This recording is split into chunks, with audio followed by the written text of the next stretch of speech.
अच्छा सुन बेटा, तुझे पक्का पता है डैडी यहीं आने वाले थे? हाँ मम्मी, उन्होंने यही इंटर होटल में डिनर के लिए आने वाले। अच्छा चल बैठ जा, जूस पी। आदत से मजबूर। तुम मुझे शादी से पहले क्यों नहीं मिली? क्यों? वरना तुम मुझसे शादी करते। अच्छा हुआ तुमने मुझसे शादी नहीं की। क्यों?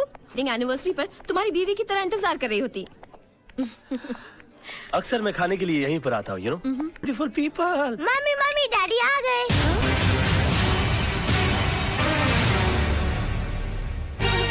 सुनिए, अरे मैडम तो चली गई। बिल मेरे नाम का फटा है भैया, मैं ही भरूंगा। हाय डैडी। तारा, कौन तारा? चट्टा की बीवी। जानती? मेरा क्लाइंट। तो क्लाइंट की बीवी का इस तरह सबके हाथ उसके हाथ में देखा, उससे पहले मेरा हाथ उसकी कमर में था। खींचते पकड़कर मैंने उसे अपने गाड़ी पे ढकेल दिया। अब जब उसने सब कुछ सुन ही लिया है, तो पूरी सच्चाई इसका तुम्हें पता नहीं। तारा और चट्टा साहब एक दूसरे को बहुत प्यार करते थे। उन दोनों की भी लव मैरिज हुई, हमारी तरह, तुम्हारी तरह। क्योंकि उसका पति बेवफा निकला। चड्ढा साहब को रंगे हाथों सेक्रेटरी के साथ पकड़ लिया। और मैं नहीं चाहता था कि हमारे मैरिज एनिवर्सरी वाले दिन किसी के तारा के भी तो छोटे छोटे बच्चे हैं जो ठीक से मम्मी पापा भी नहीं बोल सकते। अब तुम बताओ, अच्छा लगता है? मैंने जबरदस्ती तारा को गाड़ी में बैठाया। अब मुझे क्या मालूम था कि पराई आग को बुझाते बुझाते मेरे खुद के हाथ जल जाएंगे। उसकी माँ की अदालत में हम मुजरिम करार कर दिए जाएंगे। चली गया और मेरी जिंदगी का केस खराब हो गया।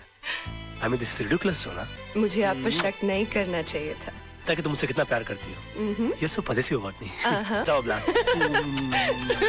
देख, आई एम सॉरी। क्या हुआ? मुझे टेंशन तुमसे लग रहा है? बहुत जरूरी बात करनी है। नहीं, कुछ नहीं, बात हुआ क्या?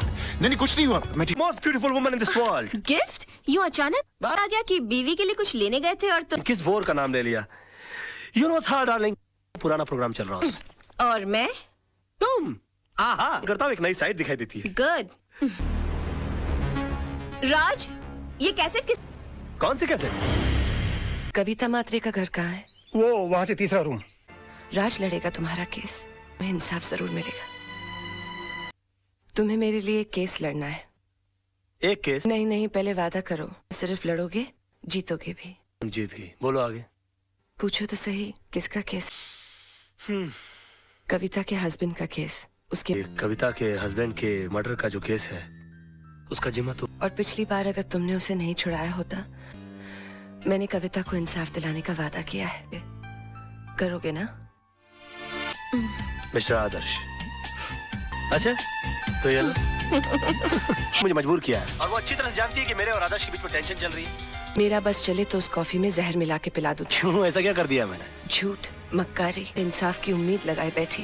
ना मुफ्त में आजकल बहुत शक करने लगी हूँ। अगर मैंने खुद अपने कानों से कालरा को फोन पर, और आज पैसों के लिए तुम सिवाय झूठ के और कुछ